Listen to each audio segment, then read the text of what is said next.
வரும் 16 முதல் 18ஆம் தேதிக்குள் வடகிழக்கு பருவமழை தொடங்க வாய்ப்புள்ளதாக சென்னை வானிலை ஆய்வு மையம் அறிவித்துள்ளது. வடகிழக்கு பருவமழை இந்த ஆண்டு இயல்பை விட 50 சென்டிமீட்டர் அளவுக்கு அதிகமாக இருக்கும் என்று கணிக்கப்பட்டுள்ளது.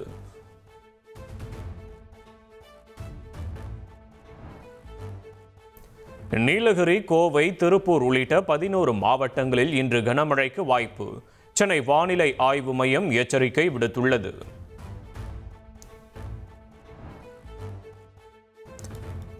தீபாவளி தினத்தன்று மழை பெய்யும் என சென்னை வானிலை ஆய்வு மையம் கூறியுள்ளது. வடகிழக்கு பருவமழை காலத்தில் புயல் சின்னம் உருவாக வாய்ப்பு இருப்பதாகவும் தெரிவிக்கப்பட்டுள்ளது.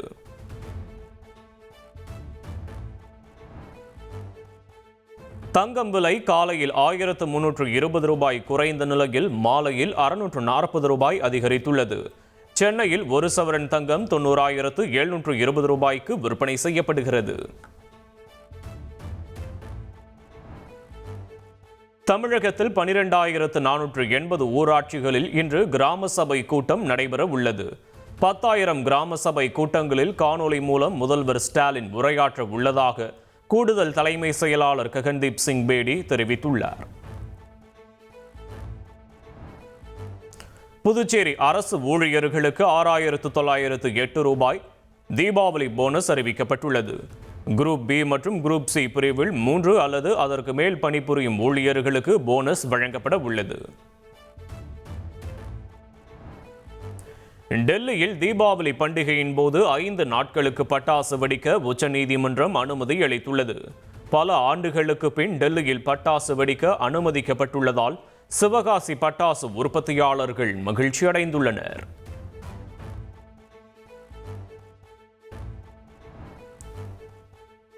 அமைதிக்கான நோபல் பரிசு வெனிசுலா நாட்டு எதிர்க்கட்சி தலைவரான மரியா கொரினா மச்சாடோவுக்கு அறிவிக்கப்பட்டுள்ளது. தனக்கு நோபல் பரிசு வழங்க வேண்டும் என ட்ரம்ப் தொடர்ந்து வலியுறுத்தி வந்த நிலையில் அவருக்கு வழங்கப்படவில்லை.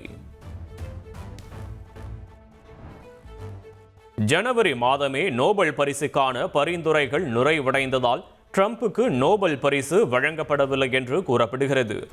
2024 செய்யப்பட்ட பணிகளை அங்கீகரித்தே 2025 அமைதிக்கான நோபல் பரிசு அறிவிக்கப்பட்டுள்ளது. ட்ரம்புக்கு நோபல் பரிசு வழங்காதது குறித்து கேட்கப்பட்ட கேள்விக்கு அமைதிக்கான நோபல் பரிசு குழுவின் தலைவரான ஜோர்கன் வாட்னே ஃப்ரைட்னஸ் விளக்கமளித்துள்ளார். அமைதிக்கு என்ன வழிவகுக்கிறது என்பதை கூற விரும்பும் மக்களிடமிருந்து ஆயிரக்கணக்கான கடிதங்களை பெற்றே தீர்மானிக்கப்படுவதாக அவர் கூறினார். நோபல் பரிசு வென்றதை மரியா கொரினா மச்சோடாவிடம் தெரிவித்த போது அவர் உணர்ச்சி வசப்பட்டு பேசிய காட்சி வெளியாகியுள்ளது. நார்வேஜிய நோபல் நிறுவனத்தின் இயக்குனர் கிறிஸ்டியன் பெர்க் ஹார்விகேன் மரியா கொரினாவிடம் கூறியபோது, ஐயோ கடவுளே, சொல்ல வார்த்தைகளே இல்லை என உணர்ச்சி பொங்க பேசினார்.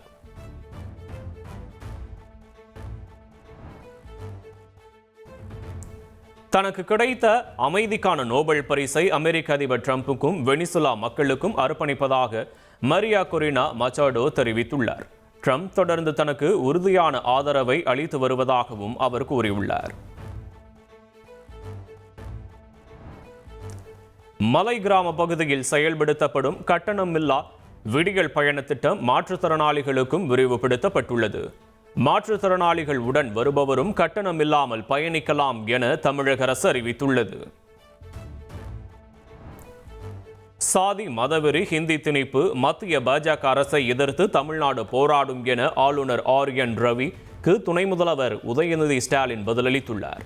தமிழக ஆளுநர் ரவி தனது நண்பர்தான் என்றும் தேர்தல் பிரச்சாரத்தை ஆரம்பித்துள்ளார் எனவும் கூறினார்.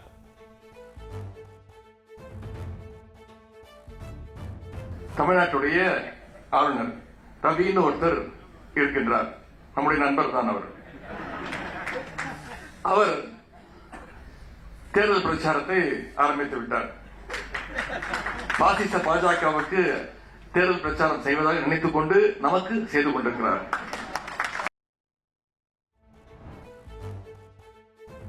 திமுக ஆட்சி அகற்றப்பட வேண்டும் என்ற நோக்கம் இருப்பதால் பாஜகவுடன் கூட்டணி வைத்துள்ளதாக எடப்பாடி பழனிசாமி தெரிவித்தார். பாஜகவுடன் கூட்டணி வைத்ததுமே பயத்தில் திமுகவும் அதன் கூட்டணி கட்சியினரும் விமர்சிப்பதாக கூறினார். பாரதிய ஜனதா கூட்டணி வைத்ததுமே இன்றைக்கு திரு ஸ்டாலின் அவர்களுக்கு பயம் வந்து விட்டது. அதனால்தான் துடிக்கிறார். எதை பேசுவது என்று தெரியாமல் பேசிக் கொண்டிருக்கிறார்கள் திரு ஸ்டாலினும் அவருடைய கூட்டணி கட்சி சேர்ந்த தலைவர்களும். ஈரோட்டில் அதிமுக பொதுச் செயலாளர் எடப்பாடி பழனிசாமியின் பிரச்சாரத்தின் போது அவரை வரவேற்று தாவேகா சார்பில் பிளக்ஸ் பேனர் வைக்கப்பட்டது. கரூர் சம்பவத்தில் இபிஎஸ் ஆதரவு அளிப்பதால் அதிமுக கூட்டத்திற்கு கொடியுடன் வருவதாக தாவேகாவினர் தெரிவித்தனர்.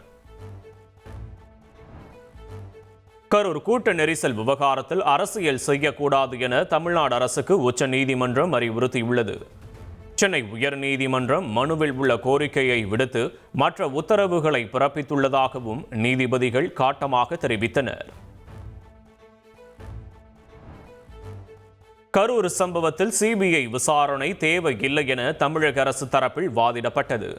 விசாரிப்பது யார் என்பதை தாவேகாவோ பாதிக்கப்பட்டவரோ தீர்மானிக்க முடியாது எனவும் தமிழக அரசு தெரிவித்தது.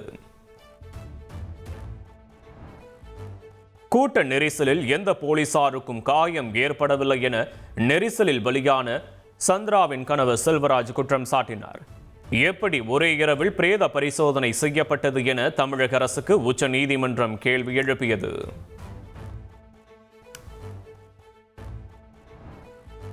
போலீசாரின் அறிவுறுத்தலின்படியே விஜய் கரூரில் இருந்து புறப்பட்டதாக தாவேகா தரப்பு வழக்கறிஞர்கள் உச்ச நீதிமன்றத்தில் தெரிவித்தனர். உயர்நீதிமன்ற கருத்தால் விஜய் மீது தவறான அபிப்பிராயம் ஏற்படும் எனவும் கூறினர். கரூர் கூட்ட நெரிசல் விவகாரத்தில் முன்ஜாமீன் கோரி தாவேகா பொதுச் செயலாளர் ஆனந்த் மீண்டும் மனு தாக்கல் செய்துள்ளார். மெட்ராஸ் உயர்நீதிமன்ற மதுரை அமர்வில் தாக்கல் செய்யப்பட்டுள்ள மனு விரைவில் விசாரணைக்கு வரும் என்று எதிர்பார்க்கப்படுகிறது. கரூர் கூட்ட நெரிசல் விவகாரத்தில் உண்மையை வெளிக்கொண்டு வருவோம் என ஆதவ் அர்ஜுனா தெரிவித்துள்ளார். உயிரிழந்தவர்களுக்காக 16 நாள் துக்கம் அனுசரித்து வருவதாகவும் கூறினார். கூட்டணிக்காக பல தியாகங்களை செய்துள்ள காங்கிரஸ் இனி உரிமைகளை விட்டுக் கொடுக்காது என காங்கிரஸ் எம்பி மாணிக்கம் தாக்கூர் தெரிவித்துள்ளார். எங்களது உரிமையை கோருவதற்கான சரியான நேரம் வந்துவிட்டது எனவும் அவர் கூறியுள்ளார்.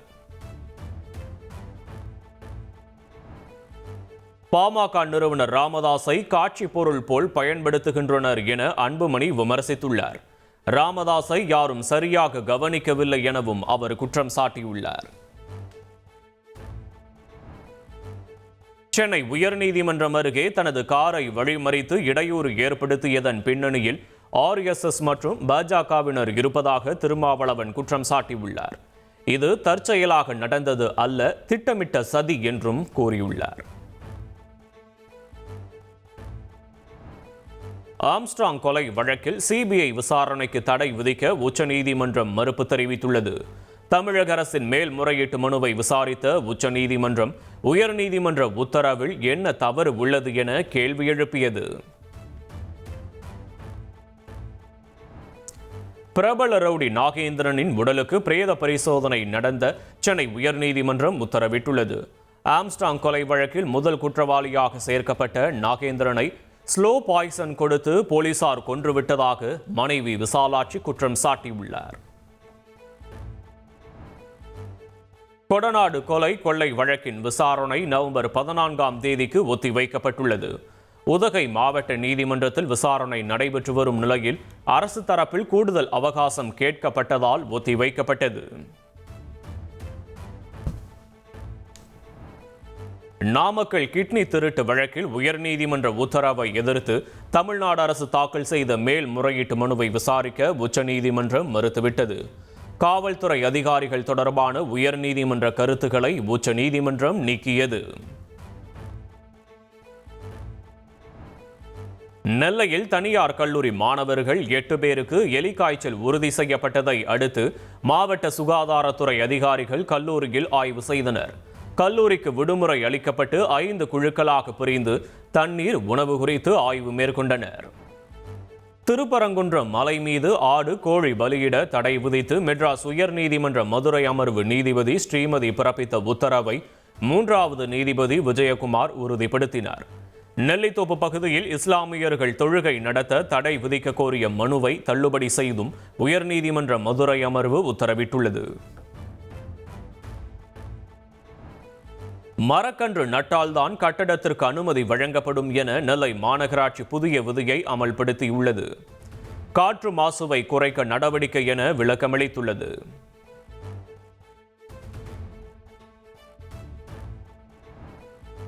திண்டுக்கல்லில் நீட் போலி மதிப்பெண் சான்றிதழ் கொடுத்து மருத்துவ படிப்பில் சேர்ந்த மாணவி உள்ளிட்ட 3 பேர் கைது செய்யப்பட்ட விவகாரம். திண்டுக்கல் மருத்துவக் கல்லூரிக்கு முன்பே கன்னியாகுமரி மருத்துவக் கல்லூரியில் சேர முயற்சித்தது விசாரணையில் தெரியவந்துள்ளது.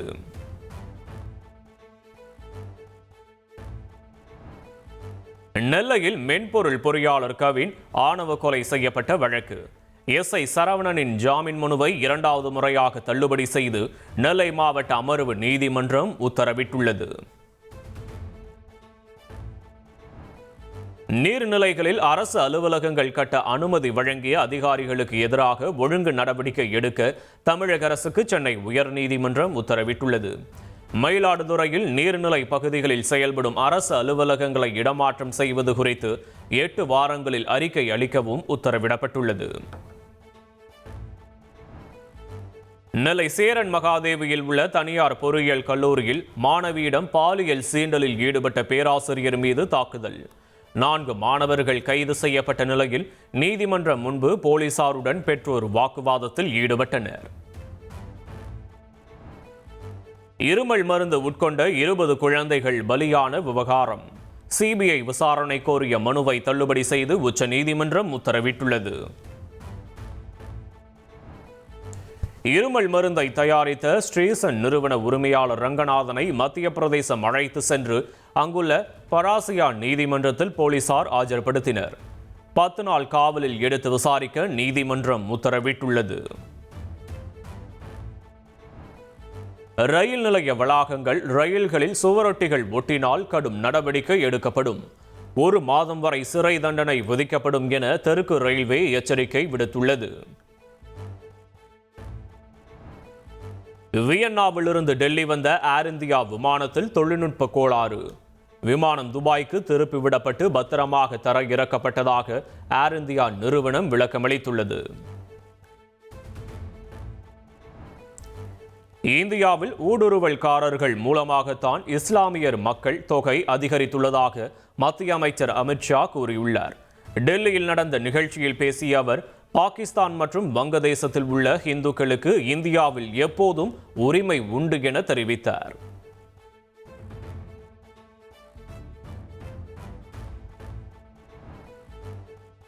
பீகார் தேர்தலில் தேர்தலுக்கு முந்தைய கருத்து கணிப்பை சி ஓட்டர்ஸ் நிறுவனம் வெளியிட்டுள்ளது. தேசிய ஜனநாயக கூட்டணி 40.2% ஆட்சியை தக்க வைக்க வாய்ப்புள்ளதாக தெரிவிக்கப்பட்டுள்ளது. முதலமைச்சர் வேட்பாளராக தேஜஸ்வி யாதவுக்கு 36.20% ஆதரவு உள்ளதாகவும் கூறப்பட்டுள்ளது. தெற்கு பிலிப்பைன்ஸில் 7.4 ரிக்டர் அளவில் 6.7 ரிக்டர் அளவிலும் அடுத்தடுத்து சக்தி வாய்ந்த நிலநடுக்கம் ஏற்பட்டது. மிண்டானா புடுவான் நகரில் வீடுகளை விட்டு வெளியேறிய மக்கள் திறந்தவெளி பகுதியில் ஒன்று திரண்டனர்.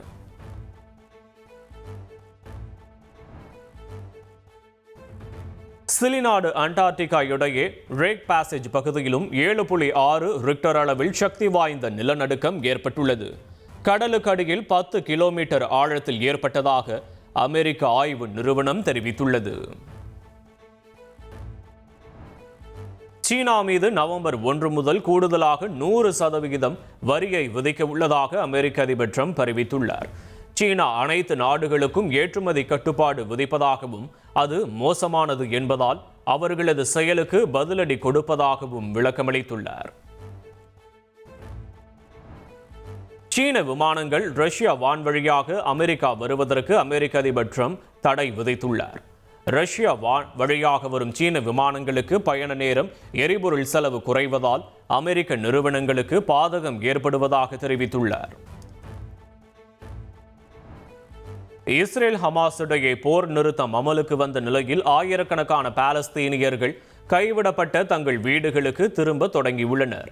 காசாவின் சில பகுதிகளிலிருந்து இஸ்ரேலிய துருப்புகள் பின்வாங்க தொடங்கியுள்ளது. காசா தெற்கு பகுதியில் தொடர்ந்து படைகளை இஸ்ரேல் குவித்துள்ளது. ஹமாஸ் அமைப்பு எந்த ஒரு அச்சுறுத்தல் கொடுத்தாலும் தக்க பதிலடி கொடுக்கப்படும் என்றும் எச்சரித்துள்ளது. காசாவில் புதைந்துள்ள பணைய கைதிகளின் உடல்களை எடுக்கும் பணி நடைபெற்று வருவதாக அமெரிக்க அதிபர் ட்ரம்ப் தெரிவித்தார். இஸ்ரேலுக்கு சென்று அந்நாட்டின் நாடாளுமன்றத்தில் பேச உள்ளதாகவும் கூறினார். பிரான்ஸ் பிரதமர் பதவியிலிருந்து விலகிய செபாஸ்டியன் லெகோர்னுவை மீண்டும் பிரதமராக அதிபர் மேக்ரான் நியமித்துள்ளார். செப்டம்பர் 9 பிரதமர் ஆன செபாஸ்டியன் லெகோர்னு 27 நாட்களில் ராஜினாமா செய்திருந்த நிலையில் மீண்டும் பிரதமராகிறார். விரைவில் உங்கள் டெஸ்லா கார் உங்களை கடை நுழைவாயிலில் இறக்கிவிட்டு அதுவே ஒரு பார்க்கிங் இடத்தை கண்டுபிடிக்கும் என எலான் மஸ்க் கூறியுள்ளார். நீங்கள் கடையை விட்டு வெளியேற தயாரானதும் தொலைபேசியில் சம்மன் என்பதை தட்டினால் போதும், கார் உங்களை தேடி வரும் என எக்ஸ் தளத்தில் பதிவிட்டுள்ளார். வெஸ்ட் இண்டீஸ் அணிக்கு எதிரான 2வது டெஸ்ட் போட்டியின் முதல் நாள் ஆட்ட நேர முடிவில் இந்திய அணி 2 விக்கெட் இழப்பிற்கு 318 ரன்கள் எடுத்துள்ளது. அதிரடியாக ஆடிய ஜெய்ஷ்வால் 173 ரன்களுடன் ஆட்டம் இழக்காமல் களத்தில் உள்ளார்.